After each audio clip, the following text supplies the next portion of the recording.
सुप्रभात। Dhirendra पुंडी news point में आप सभी का एक बार फिर से स्वागत है। केरल में बहुत कुछ चल रहा है और ऐसा बहुत कुछ जो बीजेपी के समर्थकों को खुशी भी देता हुआ दिख रहा है। प्रधानमंत्री मोदी तो 23 जनवरी को तिरुवनंतपुरम में पहुंचकर अपने एक वादे को निभाएंगे जो उनकी पार्टी के केरल के प्रेसिडेंट राजीव चंद्रशेखर ने तमाम लोगों से वहां किया था। यदि तिरुवनंतपुरम में पार्टी हासिल करती है निकाय चुनाव में बहुमत, तो प्रधानमंत्री से वो विकसित केरला का एक ब्लूप्रिंट यहां बुलाकर जनता के बीच में उसकी घोषणा कराएंगे। यही राजीव चंद्रशेखर ने निकाय चुनाव से पहले, निगम के चुनाव से पहले अपनी सभाओं में लोगों को यकीन दिलाया था। और अब 45 साल का कब्जा जब तोड़ दिया लेफ्ट का, तो प्रधानमंत्री मोदी उसी वादे को पूरा करने 23 तारीख को जा रहे हैं, जहां वो अपनी पार्टी के 25,000 कार्यकर्ताओं के स्वागत के बाद वहां पहुंचकर उन तमाम लोगों से मिलेंगे और साथ ही साथ ये रोड शो ही केरल में बीजेपी के चुनाव अभियान की शुरुआत होगा। लेकिन हमारी ये खबर कुछ और है। दरअसल वहां इस वक्त जो राजनीतिक लड़ाई चल रही है, सीपीएम जिस तरह से एक के बाद एक बयान दे रही है, बौखला रही है, फिर उसके बाद उन बयानों को वापस ले रही है, तो बता रहा है कि जितना लोगों को उम्मीद है कि वहां कमल अच्छा करेगा, उससे कहीं ज्यादा हो रहा है। ये तक हो रहा है कि इस समय लेफ्ट के तमाम गढ़ों में बीजेपी अपने आधार जमा रही है और यही बात लेफ्ट को परेशान कर रही है। या फिर बहुत सारे राजनेता कह रहे हैं कि लेफ्ट इस समय बीजेपी का खौफ दिखाकर अपनी सत्ता को वहां बनाए रखना चाहता है, ध्रुवीकरण को लाना चाहता है। और ये सारा खेल शुरू हुआ जब सीपीएम के एक वरिष्ठ नेता साजी चेरियन ने एक बयान दिया और उसके बाद उनको बयान पे माफी मांगनी पड़ी। ये एक लंबा किस्सा हुआ क्योंकि उसका पार्टी पर उसका असर पड़ना शुरू हुआ और कांग्रेस ने ये कहा कि कांग्रेस ने आरोप लगाया सीपीएम पर कि वो ध्रुवीकरण करना चाहती है, यानी वो वोटों को अपनी तरफ खींचने के लिए संघ जैसा काम कर रही है। और अगर आप केरल में देखेंगे तो वो सेकुलर वोटर्स हो या फिर कांग्रेस के क्रिश्चियंस और मुस्लिम वोटर्स, उन तमाम लोगों के लिए संघ ऐसा शब्द है जिसको वो चिमटे से भी पकड़ना पसंद नहीं करते। लिहाजा जिसको भी वो गाली देना चाहते हैं या कुछ भी अछूत बनाना चाहते हैं राजनीतिक तौर पर, तो वो उसके लिए संघ के साथ रिश्तों का आरोप लगाते हैं। तो यहां ऐसा हुआ क्योंकि साजी चेरियन ने एक बड़ा बयान दिया था जो ये बताता है कि लेफ्ट राइट से कितना इस समय डरा हुआ है, या उस बयान के मायने अलग अलग लोगों ने कहा, वो मैं आपको विस्तार से बता रहा हूं। क्योंकि चेरियन ने सोमवार को कहा था कि कासरगोड नगर पालिका और मल्लापुरम जो जिला पंचायत के विधायकों, उनकी विजेताओं की सूची देखी, अब ऐसी स्थिति बन जाएगी कि कोई भी व्यक्ति उस जगह से जीत नहीं पाएगा जहां उसकी बिरादरी यानी उसके समुदाय के बहुसंख्यक वोट ना हो। मुस्लिम इलाकों से आईयूएमएल जीतेगा और हिंदू इलाकों से बीजेपी, जबकि सीपीआईएम जो सेकुलरिज्म को बढ़ावा देती है वो हार रही है। उन्होंने बकायदा उदाहरण दिया, साजी चेरियन ने एक बड़ा उदाहरण दिया कि 39 जो मेंबर की कासरगोड नगर पालिका है वहां सीपीआईएम को सिर्फ 1 सीट मिली है, कांग्रेस को 2 मिली है। जो बीजेपी सांप्रदायिकता को बढ़ावा देती है उसे 12 सीटें मिली और आईयूएमएल को 22 सीटें मिली।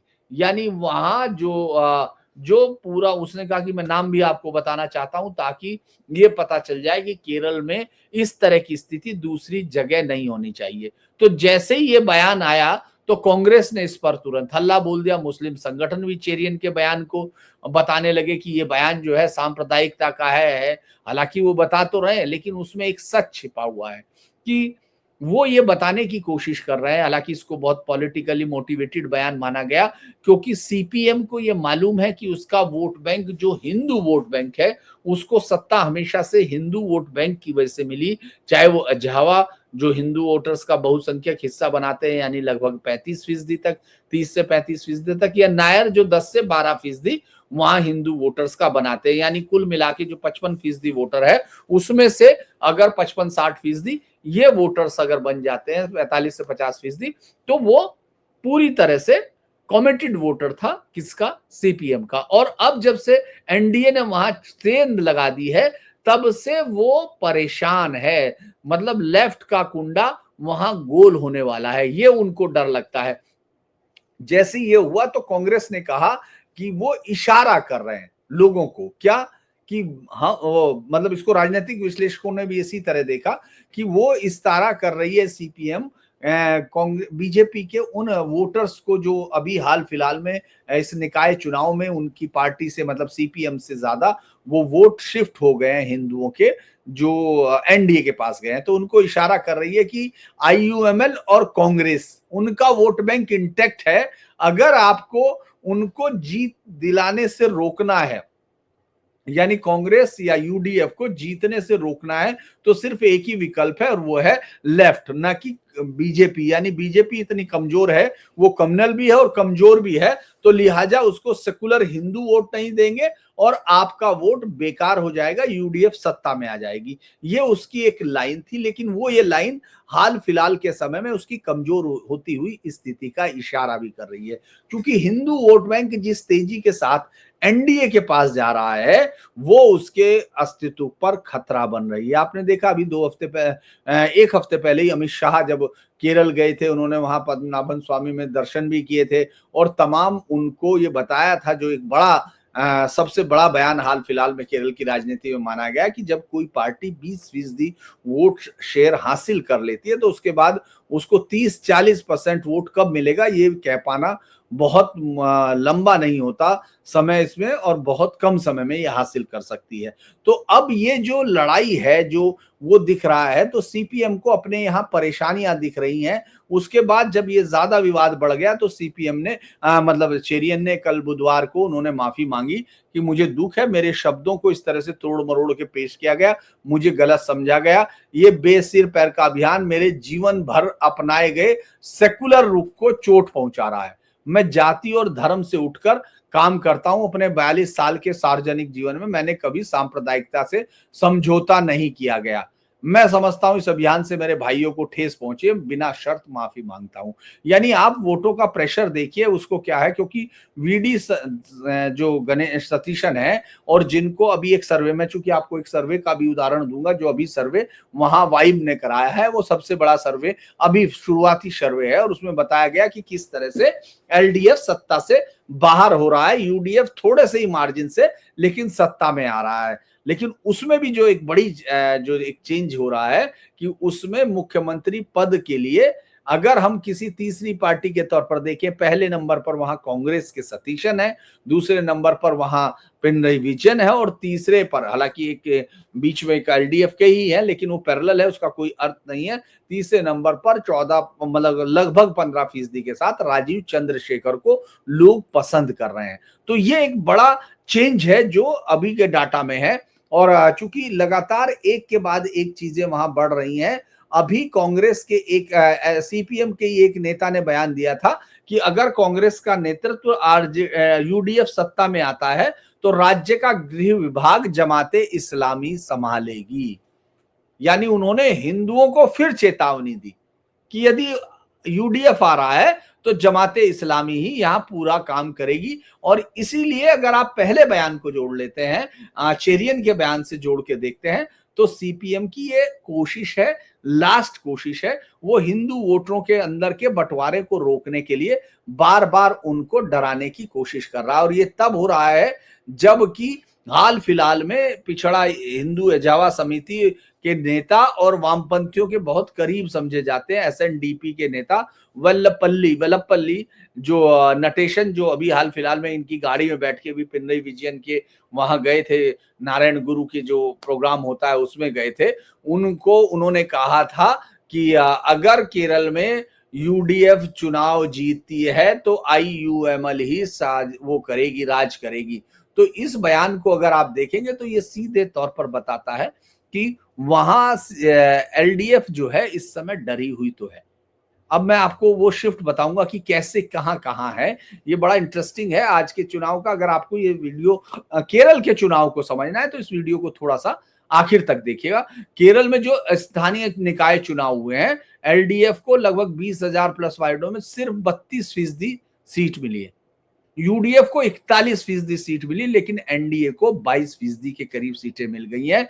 मल्लापुरम जैसों में आईयूएमएल ने 80% तक सीटें जीती हैं, क्योंकि वहां मुस्लिम बहुसंख्यक है। आपको मालूम है, तो वहां आईयूएमएल के अलावा किसी को मिलना क्या था। कासरगोड में बीजेपी ने जो 1239 में से सीटें जीती हैं, वहां हिंदू वोटरों की संख्या है और वहां उसने पूरी तरह रिप्लेस कर दिया है, सीपीएम को रिप्लेस कर दिया। ये बड़ी बात है, क्योंकि कासरगोड में सिर्फ एक सीट मिली है, जो उसकी सेकुलर छवि पर अब सवाल उठा रही है। और विशेषज्ञों का ये मानना है, वहां जो पॉलिटिकल एक्सपर्ट हैं उनका कहना यह है कि एजावा जो एसएनडीपी को सपोर्ट करते हैं, नायर जैसे हिंदू समुदाय जो पहले से शुरू से बीजेपी की तरफ अब जाने लगे थे, तो इन दोनों ने दिखाया। खासतौर से तिरुवनंतपुरम का जो चमत्कारिक जीत है वो इसीलिए है। और अभी तो एबीवीपी का एक कॉलेज में निर्विरोध चुना जाना, उसके तमाम जो उम्मीदवार है 6/6 में से, वो सब निर्विरोध चुने गए। और वो वाला आईआईटी है जहां की 2022 में ही एक हत्या श्यामनाथ नाम के लड़के की, जो एबीवीपी का था, उसकी हत्या एसडीपीआई के गुंडों ने की थी। तो ये हिंसा के बाद वहां तमाम जगह पर अगर हम देखते हैं तो बीजेपी वहां रिप्लेस कर रहे हैं। अभी मैं आपको एबीवीपी और जो इनका एसएफआई है उसके बीच का अंतर भी आपको बताऊंगा कि किस तरह से जो एबीवीपी है वहां एसएफआई को रिप्लेस कर रही है। और ये बड़ी तेजी से हो रहा है। जब हम लोग ये बात कर रहे हैं तो ये कोई आसान प्रक्रिया नहीं है, ये तेजी से चल रही है। मैं आपको इसलिए, तो बहुत सारे लोगों को लग रहा होगा, लेकिन अगर केरल की राजनीति को समझना है तो वह बिना ग्राउंड की चीजें समझे आप नहीं समझ सकते कि किस तरह से बीजेपी वहां एक चमत्कार की उम्मीद कर रही है। और अभी विनोद तावड़े को जब वहां का इंचार्ज बनाया गया है, तो वो विनोद तावड़े अभी आपने देखा होगा बिहार की जीत से उत्साहित है, यानी जीत का सेहरा उनके सर पर बंधा है। अब वो वहां पहुंच रहे हैं, तो बहुत सोच के पार्टी इस पर आशान्वित है। मल्लापुरम में सीपीएम और एलडीएफ को जो सीटें मिली है वो 5% सीटें मिले, यूडीएफ को 10% है और एनडीए बीजेपी को वहां 0% सीटें हैं। कुछ नहीं, क्योंकि आईयूएमएल का कंप्लीट डोमिनेशन था, मुस्लिम वोट सॉलिड था। उसी तरह कासरगोड में अगर आप देखते हैं तो वहां 31%, वो 3%, यानी 39 में से सिर्फ एक सीट मिली है। और 5% यूडीएफ को चूंकि 2 मिली है, लेकिन एनडीए को 12 सीट मिली है, जो बीजेपी की तरफ हिंदू वोटों का जाना बताती हैं। तिरुवनंतपुरम का मैं आपको बता चुका। अगला इंटरेस्टिंग है, कोझिकोड में सीपीएम को 15% सीटें मिली और यूडीएफ को 70% है, लेकिन बीजेपी ने वहां इनरोड किया। यूडीएफ के जो स्ट्रॉन्ग होल्ड है वहां भी उसने 5% सीटें हासिल कर ली। अगर पूरे राज्य में देखे तो एनडीए बीजेपी को, मतलब वैसे तो 16% का वोट का उसका है, लेकिन सीटों का कहीं कहीं सिक्का 22 तरफ चली गई। यानी सीपीएम का एक क्लीवेज टूट रहा है, वो बीजेपी के गेन कर रहा है और ये कई परसेंट पर है। तो इसीलिए चेरियन का जो बयान है, उन लोग ये कह रहे हैं कि वो इसीलिए सीपीएम को फायदा दिखाने की कोशिश कर रहा है। लेकिन अगर हम लोग जिन एक्सपर्ट्स को देखते हैं, वो ये कहते हैं कि हिंदू वोटों को वो सीपीएम की तरफ मोड़ने की कोशिश तो कर रहे हैं, लेकिन इसके बदले में उनका सेकुलर वोट भी टूट सकता है, ये एक खतरा भी ले रहे हैं। लेकिन और चूंकि केरल में हिंदू 55%, मैंने आपको बताया, एजवा 23, एसएनडीपी और अन्य ओबीसी मिला के इनका 40% वोट बैंक सीपीएम को मिला था, जो 2 निकाय चुनाव में, यानी 2026 में, 2025 में जो दिसंबर में चुनाव आपने देखे थे, उसमें 30% रह गया। यानी 20%, 10% वोट कंप्लीटली उनकी तरफ जा रहा है बीजेपी की। और जहां हिंदू इलाकों में बीजेपी जीत रही है, वहीं सेकुलर सीपीएम हार रही है। यही वो बयान है जिसने उनको वो किया। बीजेपी को इनडायरेक्टली चैलेंज कहां मिल रहा है? बीजेपी तिरुवनंतपुरम, पठानमथिट्टा में एबीवीपी और आईटी जैसी कॉलेज में जिस तरह की जीत है वो बीजेपी को वो दे रही है, बूस्टअप दे रही है, और इसीलिए अब इस रिवर्स प्ले गेम को खेलने की कोशिश में वहां है। क्या हिंदू वोटों को रिकवर करना चाहती है, ये एक सवाल अक्सर लोगों में पूछा गया। उस वीडियो जो सर्वे हुआ है जिसकी मैं अभी आपको चर्चा करके मैं इसके बाद उसी को बता रहा हूं। केरल में सीपीएम की ताकत हमेशा हिंदू वोट बैंक रही, जुआ नेयर रहे। 2016 में वो 40% हिंदू वोट बैंक थे, 2021 में वो 35% हुआ। और चूंकि एसएनडीपी का सीपीएम से, वही जो सनातन हिंदू जो एजावा कम्युनिटी का सबसे बड़ा है धर्म का वो, लेकिन वेलापल्ली अब जो है बीजेपी की तरफ झुक रहे हैं। चेरियन का बयान, एसएनडीपी को मैसेज था कि भाई यूडीपी आ रही है तो आईयूएमएल आ रही है, लेकिन ये चल नहीं रहा है क्योंकि मलयाली चैनल एशियानेट ने एक अभी सर्वे कराया जिसमें 60% हिंदू रेस्पोंडेंट ने कहा कि वो सेकुलर हैं लेकिन मुस्लिम पेंटेड पार्टियों से दूर रहेंगे, यानी मुस्लिम पेंटेड पार्टियों से दूर रहेंगे। अगर हम वहां का एक पूरा सिजरा देखते हैं केरल के चुनाव का, तो केरल में 140 सीटें हैं, 140 सीटें जो हैं उनमें से 90 सीटें हिंदू बाहुल्य हैं, यानी जहां फैसला हिंदुओं को करना है 40 सीटें मुस्लिम बाहुल्य इलाकों में है और 10% मिक्स में है, 10 सीटें। जो सीपीएम को 2021 जैसी 99 सीट चाहिए, तो उसको तो पूरी तरह से हिंदू वोट के अंदर के बंटवारे को रोकना होगा। इसीलिए वो कोशिश कर रही है कि मुस्लिम इलाकों में तो अपने आप को सेकुलर वोटों के साथ डिजाइन करे, लेकिन धीरे धीरे हिंदू हिस्सों में वो बीजेपी को बीट करने के लिए सेकुलर के साथ साथ कम्युनल थोड़ा सा छोंक लगाने की कोशिश कर रहे हैं। लेकिन एबीवीपी की जीत जो है उनको ये बता रही है कि अब वो वहां नहीं है। उनका कहना है मलयालम मनोरमा और तमाम चीजें वो अलग अलग बात कर रही हैं। और इस पूरे खेल पर सीपीएम के जो नेता हैं उन्होंने बड़ा इंटरेस्टिंग किया। उन्होंने कहा, वो मतलब बीजेपी के नेता ने, राजीव चंद्रशेखर ने कहा कि सीपीएम ने हमारी स्ट्रेटजी चुरा ली लेकिन वे फेल होंगे।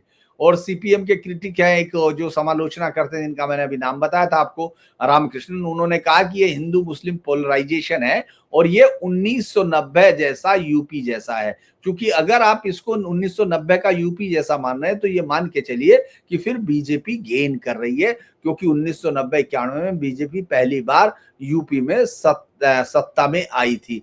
अगर हम लोग ये देखें कि अलग अलग लोगों ने, खैर इस पे मैं वो नहीं बताऊंगा कि क्या क्या पार्टियों कवरेज हुआ, लेकिन हम ये बताएंगे कि एबीवीपी ने कहां कहां अब बढ़त हासिल की है। दरअसल एबीवीपी ने कई सीपीआईएम के स्टूडेंट विंग के खिलाफ कई महत्वपूर्ण जीतें हासिल की, खासतौर से आईटीआईज में और कॉलेज स्तरों पर या तो क्लीन स्वीप किया है या वो कहीं ना कहीं बहुत ताकत के साथ आई। पैरावूर गवर्नमेंट आईटीआई कॉलेज की मैं आपको जानकारी दे चुका हूं क्योंकि यहाँ श्यामा प्रसाद की हत्या हुई थी।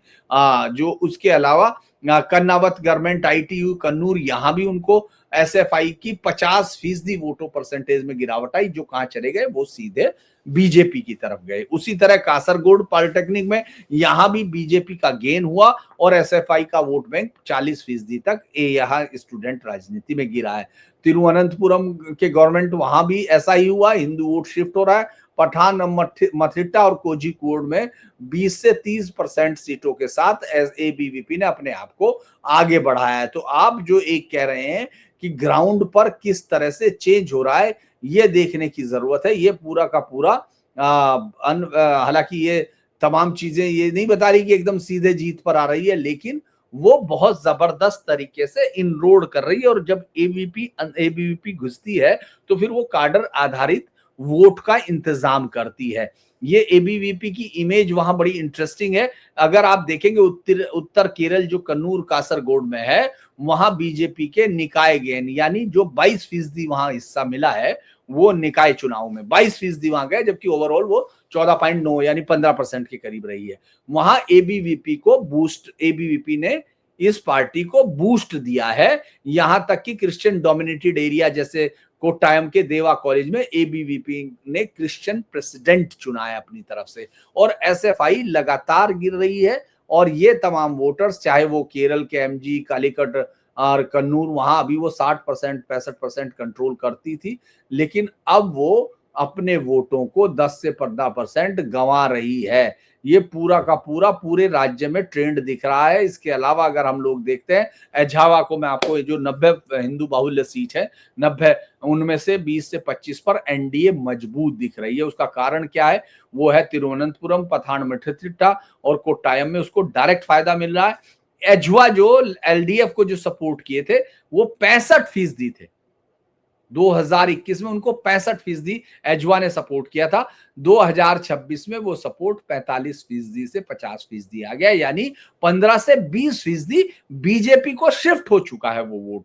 अभी देखना है भाई विधानसभा ये तो, लेकिन जो डाटा है उसके आधार पर हम लोग बता रहे हैं नायर कम्युनिटी को 30% वोट उन्होंने इसको दिया था, क्या नाम, एलडीएफ को, लेकिन अब वो 20% पे रह गया और अब 25 से 30% बीजेपी को गेन हो रहा है। यानी कुल हिंदू वोट का जो 40% एलडीएफ सपोर्ट 2021 में थे वो महज 30 पे रह गया और एनडीए को उसका फायदा पूरी तरह मिल रहा है। लोग ये कह रहे हैं कि एसएनडीपी अभी भी, यानी जो एझावा का सबसे बड़ा है जो वेल्लापल्ली नटेशन है, वो उसको सपोर्ट अभी भी करेंगे, लेकिन हिंदू फ्रेंडली इमेज जो है जिस तरह से बीजेपी की वहां बनती जा रही है, तो लोग ये भी कह रहे हैं कि एक बड़ा शिफ्ट वहां हर हालत में होगा। अगर सबरीमाला वाला मसला है जो आपने देखा होगा कि वो कंटिन्यू बीजेपी सबसे ज्यादा इस बार उसी को उठा रही है, सोना चोरी का मामला पूरे प्रदेश में ले जाने में बीजेपी कम से कम कामयाब हुई और उसकी वजह से एक प्रेशर भी क्रिएट हो गया। आप देखेंगे उस पर लगातार गिरफ्तारियां हो रही है और ये जो गिरफ्तारियां हो रही है ये बीजेपी के एजेंडे को ताकत दे रही हैं। जो वोट वाइब का पोल है वो मैं आपको बता रहा था कि लोकप्रियता रैंकिंग में राजीव चंद्रशेखर को 14.7% वोट मिले हैं, जो शशि थरूर से आगे। ये बड़ा इंटरेस्टिंग चेंज है क्योंकि शशि थरूर को लेने की बात हो रही थी। वीडी सतीशन को जो कांग्रेस के, उनको 24.2 मिला और उसके बाद पिनरई विजयन है जो दूसरे नंबर पर है। अगर वोट शेयर देखते हैं तो यूडीएफ को सिर्फ 32.7% वोट मिल रहा है, एलडीएफ को 28.5 मिल रहा है, यह इसके मुताबिक हम वाइब के सर्वे के हिसाब से बता रहे, और एनडीए को 22.4 वोट। यानी ये एक बहुत बड़ा वो माना जा रहा है। जो बचा हुआ वोटर है वो क्या सोचता है, इस पर इंतजार किया जा रहा है। इस सर्वे के मुताबिक बीजेपी उत्तरी और दक्षिणी केरला में अपनी बढ़त बना रही है। अभी वो इतनी बढ़त तो लोगों को नहीं दिख रही है कि वो पूरी सत्ता बदल दे, लेकिन सीएम कैंडिडेट प्रेफरेंस अगर आप देखेंगे तो उसमें भी बीजेपी अब अपनी जगह बना रही है, क्योंकि राजीव चंद्रशेखर बहुत आक्रामक कैंपेन चला रहे हैं। उन्होंने 5,000 से ज्यादा वो लोग कह रहे हैं कि उन्होंने रेस्पोंडेंट लिए हैं।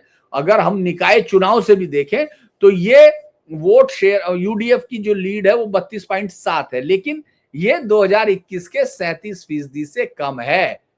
एलडीएफ से महज 4.2% आगे है, क्योंकि जो चेरियन विवाद से मुस्लिम वोट तो सॉलिडिफाइड हो रहा है, लेकिन वहां जो है जो इंटरनल फाइट है उसका असर दिख रहा है। थरूर वर्सेस सतीशन की जो लड़ाई है वो वहां अंदर तक है, इसीलिए उसका बहुत बड़ा फायदा जो लगने वाला था यूडीएफ को कि वो इस बार चूंकि 2 बार रह चुकी लगातार सत्ता में एलडीएफ, तो लिहाजा जनता उसको भारी मतों से जिताएगी, वो नहीं दिख रहा है। उसी तरह से एलडीएफ जो है, जो 2021 में 45% वोट लेके आई थी, इस बार उसका वोट बैंक सिर्फ 28.5 दिख रहा, और जो निकाय चुनाव में वो महज 32% पर रही, यानी कंटिन्यू नीचे की तरफ आ रही है। पिनरई जो है अकेले चेहरे हो गए, थके हुए चेहरे हैं, उनके ऊपर केआईएफबी का घोटाले का असर है। एनडीपी से एसएनडीपी यानी जो वेल्लापल्ली नटेशन है, जिनको एझवा का सबसे बड़ा ग्रुप है, बहुत इंपॉर्टेंट ग्रुप्स है, उससे उनकी दूरियां बढ़ रही हैं, लेकिन अभी भी सपोर्ट 45% तक है। एनडीए को, जिसको 22.4 अभी कह रहे हैं, जिनको 2021 में 12.2 मिले थे, ये दुगना है और ये चंद्रशेखर की लोकप्रियता है। एबीवीपी की कैंपस में जीत भी इसमें बढ़ा रही है, और यही बात लोग कह रहे हैं कि 15 से 20 हिंदू बाहुल्य सीटों पर आज की डेट में बीजेपी को बढ़त हासिल है। तो ये जो मुझे लगता है कि केरल की जो त्रिकोणीय जंग है, जिसमें यूडीएफ कंप्लीटली अल्पसंख्यक वोटों पर रहता है, जिसमें मुस्लिम 27%, क्रिश्चियन 18% उस पर कायम है, उसमें अभी तक कोई डिवीजन नहीं है, लेकिन एलडीएफ का जो एझावा ओबीसी वोटर है वो खींच रहा है। एनडीए को नायर एझवा युवा बहुत तेजी से उसकी तरफ बढ़ रहे हैं। और चेरियन का बयान तो लोग ये कह रहे हैं कि इससे नुकसान ही हुआ, एलडीएफ को फायदा कुछ नहीं हुआ है। तो हिंदू समुदायों का पैटर्न बता रहा है कि एजवा और नायर दोनों लगभग बीजेपी को सपोर्ट कर रहे हैं। तो यही हमारे उसका आधार था। मुझे लगता है कि केरल पर नजर बनाए रखनी होगी। केरल एक ऐसी जगह है जहां बीजेपी कुछ अप्रत्याशित कर सकती है।